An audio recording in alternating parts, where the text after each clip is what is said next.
relación con la música, llegando a ser autor de diferentes canciones y habiendo sido pues es cantautor avant la lettre, antes de tiempo. Antes de Serrat, por lo menos. Antes de Serrat. La pregunta es si eso, el recuerdo digamos, de esa actividad, en definitiva, que sé que a lo mejor no la ha dejado hasta hoy día tampoco. No, no, claro, he tenido que dejarla por azares de la fortuna. No, no siempre las cuerdas vocales respetan la vocación de una persona, ¿no? Pero sí, me gustaba mucho hacer canciones, hacer las letras, y ¿no? Con esa vida de bohemia que se hacía todavía por los años 40 en Paraguay, donde no había entrado todavía el modernismo, entonces pues, permitía también una vida un poco al estilo del juglar. No tenía la mandolina, pero una guitarra y, en fin, serenatas y sobre todo ciertos privilegios que el canto parece traer, ¿no? La mili, por ejemplo, después de la guerra del Chaco fue muy fácil porque me limitaba a cantar en un barco esto de la marina fluvial y entonces yo tenía la comida igual que la del capitán, por ejemplo, ¿no? Todo lo demás, trabajo, había que hacer el trabajo. Pero en cambio la cuestión de las canciones eran, sí, eran canciones con determinada intención, eh, que estaban bien clasificadas, digamos, canciones de amor para las serenatas, generalmente muy nostálgicas, porque uno de los elementos eh, compulsivos para el amor parece ser la compasión. Y bueno, son canciones que trataban de inspirar confianza en este ser humano que llamamos hombre y además también una cierta seguridad con respecto a los sentimientos de uno, el amor eterno y todas estas cosas, ¿no? Eh, siempre se usa un poco los términos de la realeza, ¿no? Mi reina, mi querida, bueno, y todo esto para las canciones serenateras, ¿no? Y luego había también las canciones de tipo social, estábamos todavía en pleno compromiso, un compromiso social, y había canciones para, sobre todo unas canciones para los obreros de la caña de azúcar, en mi pueblo de Iturbe, donde vive en torno un poco a la industria del azúcar, y hay una subcultura del azúcar, de la caña de azúcar, mejor dicho, que es muy interesante, yo creo que hay en Cuba también algo de eso.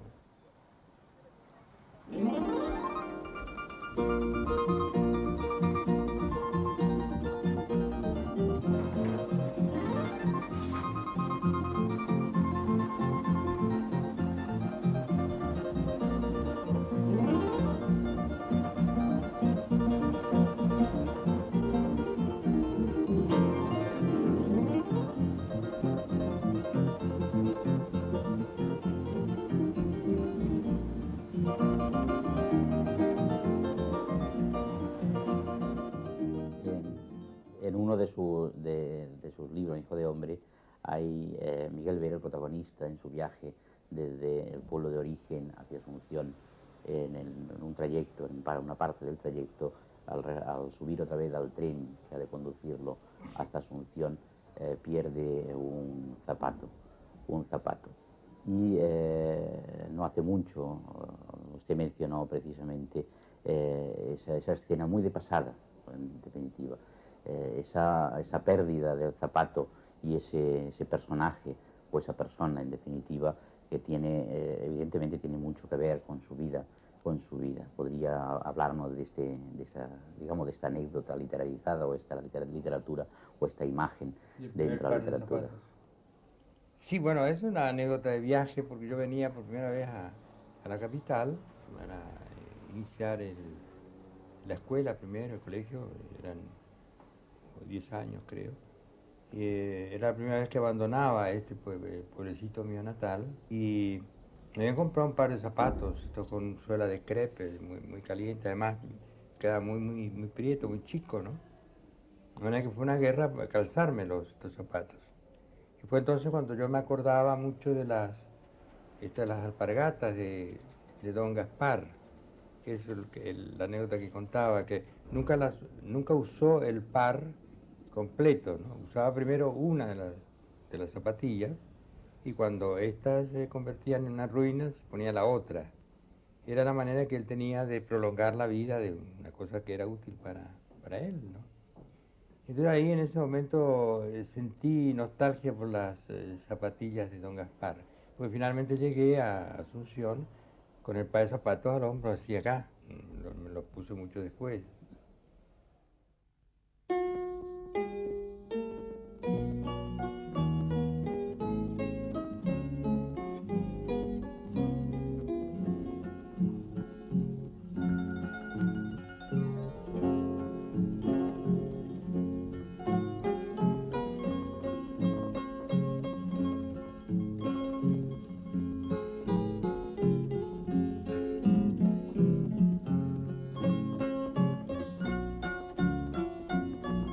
Les agradezco muy cordialmente esta asistencia, esta presencia, para un testimonio que probablemente para ustedes va a resultar un poco difuso, puesto que provengo de un país que tiene una cultura común con la de España, una lengua común, pero además otra característica. Yo tendría que hablar brevemente de mi país, el Paraguay, que está en el centro de América del Sur.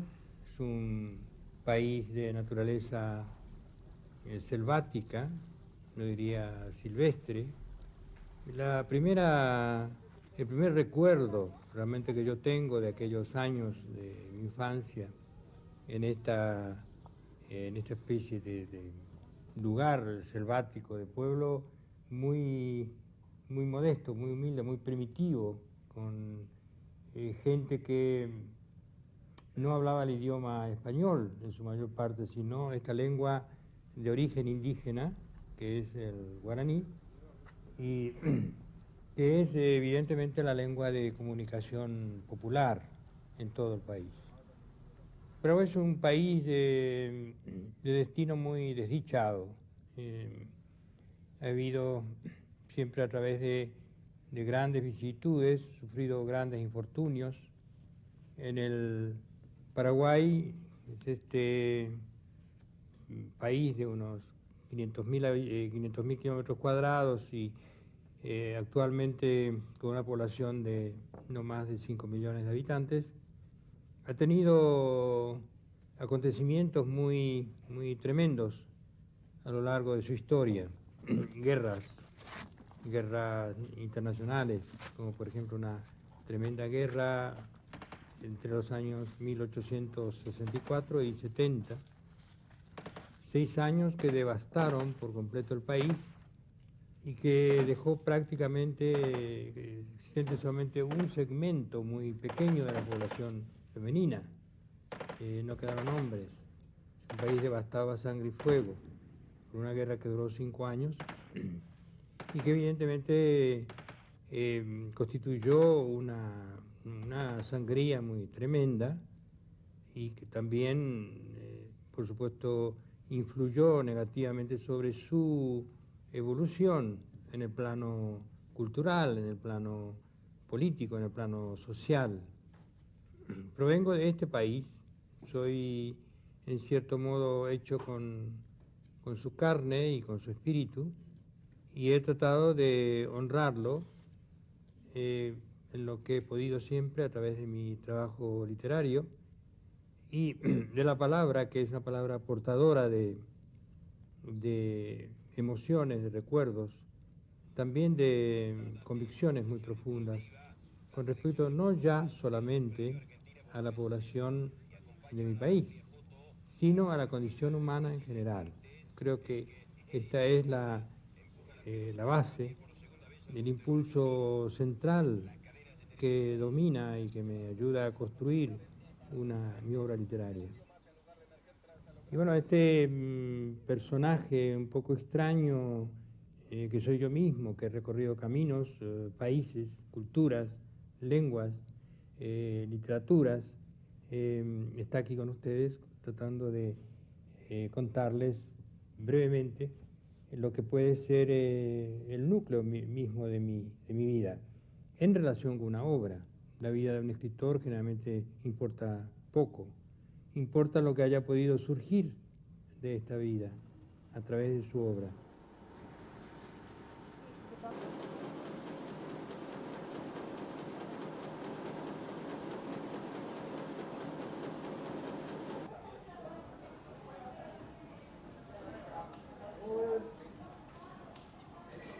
Lo conocí a Roa Bastos hacia fines de los años 60, cuando él pudo volver al país, aunque solo por unos días. Había salido de Paraguay con motivo de la Guerra Civil del 47 por su labor periodística en el diario El País, justo acá donde ahora funciona la redacción del diario Última Hora. Y no había podido volver hasta fines de los 60, en que se le dejó entrar provisoriamente por un breve tiempo para participar junto con otros escritores. Recuerdo al paraguayo Gabriel Casasia y al peruano Mario Vargas Llosa, que habían venido en ese momento, con organización de instituciones internacionales, y eso le permitió que viniera esa vez y algunas otras veces por tiempos breves, para lo cual estos organismos solicitaban permiso y hacían gestiones, y eso le permitía, creo que a Roa, y era su cordón umbilical central, mantenerse conectado con la juventud de Paraguay. Creo que la mayoría de los jóvenes paraguayos, escritores, intelectuales, periodistas, tuvieron una estupenda influencia de él en esas visitas en las que trataba de transmitir, como ha hecho siempre, tratarse de mantenerse conectado al país a través de los jóvenes. Pienso que la labor periodística de Roa en aquella época, que era una época muy conflictiva del Paraguay, no había dejado todavía lugar al escritor. El escritor Augusto Roa Bastos, que aparece, a pesar de que Augusto ya había escrito poemario como El Naranjal Ardiente o los cantos, el poema de los Apapo Cubá Guaraní, que publicaría mucho después en una edición muy limitada. Los cuentos, la narrativa, la literatura más elaborada de Roa se produce en Buenos Aires y en el exilio. El trueno entre las hojas, Hijo de hombre, El baldío. Es el tiempo en que él está escribiendo, va ganando prestigio, va ganando un gran respeto internacional por su labor intelectual, por sus artículos, por la seriedad de su trabajo, por la estupenda novelística que desarrolla. Y ese prestigio internacional va creando, creo que va cada vez más escozor internamente acá para la dictadura, que lo ve como un peligro por el arrastre que él tenía acá entre los jóvenes cada vez que venía, por la postura firme de él, de nunca tratar de mezclarse con los estamentos de la dictadura o hacer genuflexiones al dictador y a su corte. Entonces, la relación de Roa con el país es muy intermitente desde el punto de vista del contacto, pero desde el punto de vista interior yo creo que es muy fuerte. Difícilmente se pueda pensar en algo tan paraguayo como Roa Bastos, algo tan tremendamente paraguayo como Hijo de hombre, algo tan tremendamente, tan fuertemente paraguayo como es el Yol Supremo, que es su novela más clásica, más cervantina, según grandes escritores como Carpentier o como Torrente Ballester. Yol Supremo es una obra que tiene una gran influencia del guaraní, pese a que es posiblemente la que menos palabras en guaraní tiene utilizadas hasta ese momento dentro de su trayectoria. Hijo de hombre tiene expresiones en guaraní, los cuentos también no los tiene Yol Supremo, que sin embargo sí tiene un lenguaje, tiene una sintaxis de una variedad cromática que creo que se da en la fusión del bilingüismo, de ese mestizaje de Roa. Roa, lo escuchaba decir, maravillaba Torrente Ballester hace poco, es uno de los escritores más cervantinos que hay. Bueno, yo diría que al mismo tiempo de ser de los más cervantinos, también es de los más guaraní, incluso cuando escribe en el más cervantino de los castellanos. El Supremo es, sí, la historia encarnada de un gobernante que tuvo probablemente entre los dictadores de América Latina la mayor suma de poder real sobre la colectividad de su tiempo. Ellos llamaron el supremo dictador. Entonces, esta novela, que se titula Yo el Supremo, trata de concebir una historia a partir de la figura histórica del Supremo Francia, pero no como una especie de biografía histórica, sino como una obra de imaginación pura, puesto que incluso ese personaje de la historia paraguaya, este supremo dictador, ha sido variado también, modificado profundamente en su caracterología, en su acción, incluso en la concepción del poder.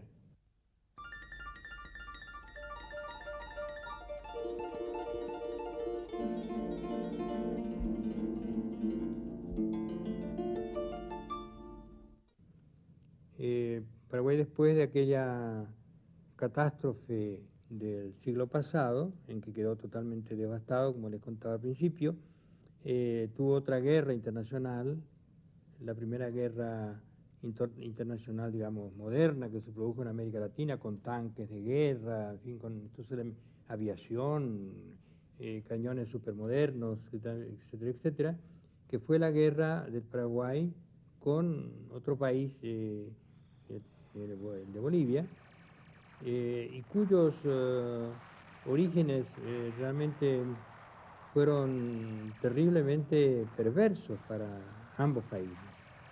Fueron los intereses del petróleo los que instigaron esta guerra y hizo que realmente los únicos que salieran perdedores de ella fueron estos dos países contendientes durante 3 años que duró aquella guerra, que volvió a crear realmente una erosión, una sangría muy, muy importante en ambos países, tanto en Bolivia, un país con un alto componente indígena también, y el Paraguay.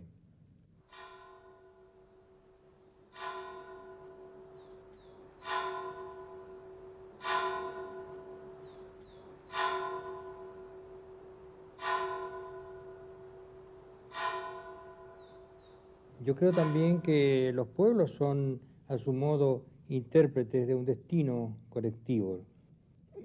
Ese espejo del Paraguay, como una capacidad de reflejar, de adelantarse, de tener premoniciones con respecto a su propio futuro, se rompió alguna vez. Lo cual no quiere decir que ese espejo haya desaparecido, solamente que se transformó en fragmentos. Esos fragmentos siguen brillando bajo uno de los soles más duros de América y también en medio de una de las realidades también más duras de América. Y lo que yo trato de hacer en mi obra es recoger un fragmento tras otro y de ir reubicándolos probablemente en otra configuración, pero que de todas maneras no pierda su calidad en cierto modo premonitoria, o si ustedes quieren, exagerando un poco la cosa, profética. Quiero que mi obra sea en cierto modo un espejo de premoniciones, un espejo que refleje el futuro del país, no solamente lo que ya ha vivido, sino lo que tiene todavía por vivir.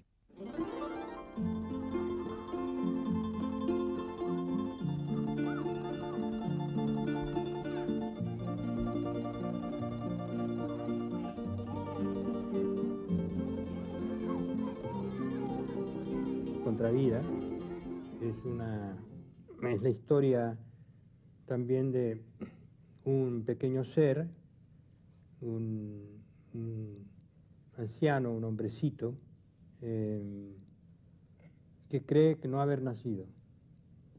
Pero toda la vida de él se desarrolla como una vida muy activa, de una energía sobrehumana que ayuda a morir y a vivir a la gente, ¿no? Es una obra también que está muy teñida con mis recuerdos de infancia.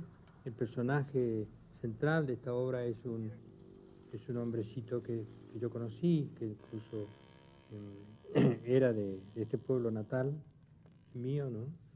Y tenía una extraña manera de concebir la vida, ¿no? Y he tratado de contar su historia, una historia imaginada, naturalmente, porque era un hombre que no decía nada, solamente eso, que de no haber nacido, que él sospechaba que no que no había nacido, incluso que no tenía cuerpo, y bueno, una serie de cosas que brotaban de un ser no sumergido en esta especie de bruma de la locura sino simplemente de su propio laberinto interior.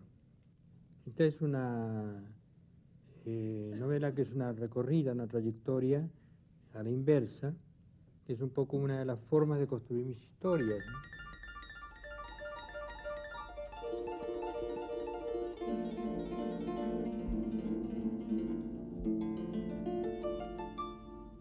No se puede prescindir de esa fidelidad profunda que uno tiene con sus raíces, con su comunidad, con una comunidad determinada, ¿no?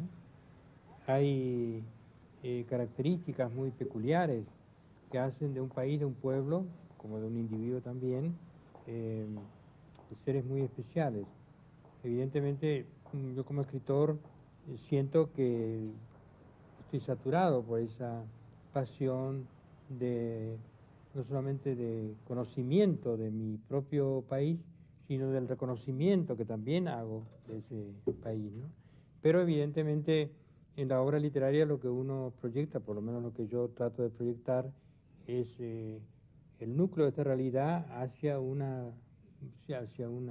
la búsqueda de una dimensión universal. Yo por eso he sido siempre refractario a la literatura superficialmente realista o naturalista. No me interesa mucho el folclore como una fuente de inspiración. Creo que hay planos en la imaginación mítica, los propios mitos de origen, que proveen de materiales mucho más fuertes, mucho más sugerentes. Yo he tratado de combinar ambas cosas, mi pasión, mi lealtad por mi país, y al mismo tiempo una fe en la capacidad de la escritura para crear mundos de fantasía, que en cierto modo no reemplazan ni sustituyen al mundo de la realidad, pero que la proyectan.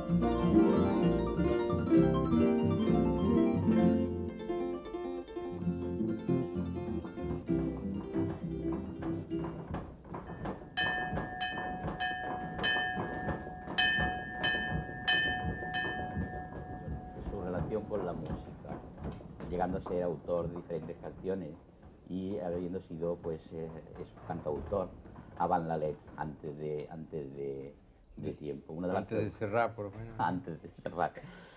La pregunta es si eso, el recuerdo de esa actividad, en definitiva, que sé que a lo mejor no la ha dejado hasta hoy día tampoco.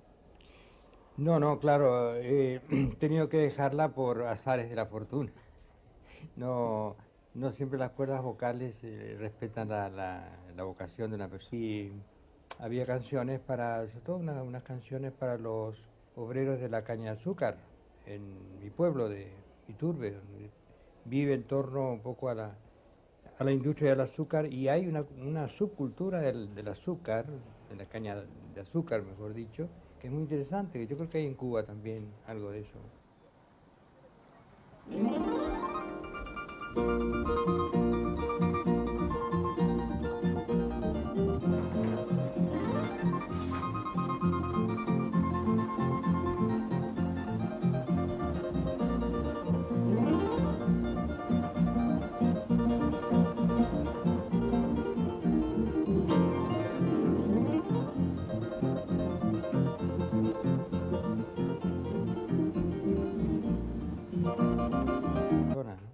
Pero sí, me gustaba mucho hacer canciones, hacer las letras, y bueno, con esa vida de bohemia que se hacía todavía por los años 40 en Paraguay, donde no había entrado todavía el modernismo, entonces pues, permitía también una vida un poco al estilo del juglar. No tenía la mandolina, pero una guitarra y, en fin, serenatas y sobre todo ciertos privilegios que el canto parece traer, ¿no? La mili, por ejemplo, después de la guerra del Chaco fue muy fácil porque yo me limitaba a cantar en un barco esto de la Marina Fluvial y entonces yo tenía la comida igual que la del capitán, por ejemplo, ¿no? Todo lo demás, trabajo, había que hacer el trabajo. Pero en cambio la cuestión de las canciones eran, sí, eran canciones con una determinada intención, que estaban bien clasificadas, digamos, canciones de amor para las serenatas, generalmente muy nostálgicas, porque uno de los elementos compulsivos para el amor parece ser la compasión. Y bueno, son canciones que trataban de inspirar confianza en este ser humano que llamamos hombre, y además también una cierta seguridad con respecto a los sentimientos de uno, el amor eterno y todas estas cosas, ¿no? Eh, siempre se usa un poco los términos de la realeza, ¿no? Mi reina, mi querida, bueno, y todo esto para las canciones serenateras, ¿no? Y luego había también las canciones de tipo social, estábamos todavía en pleno compromiso, un compromiso social. Y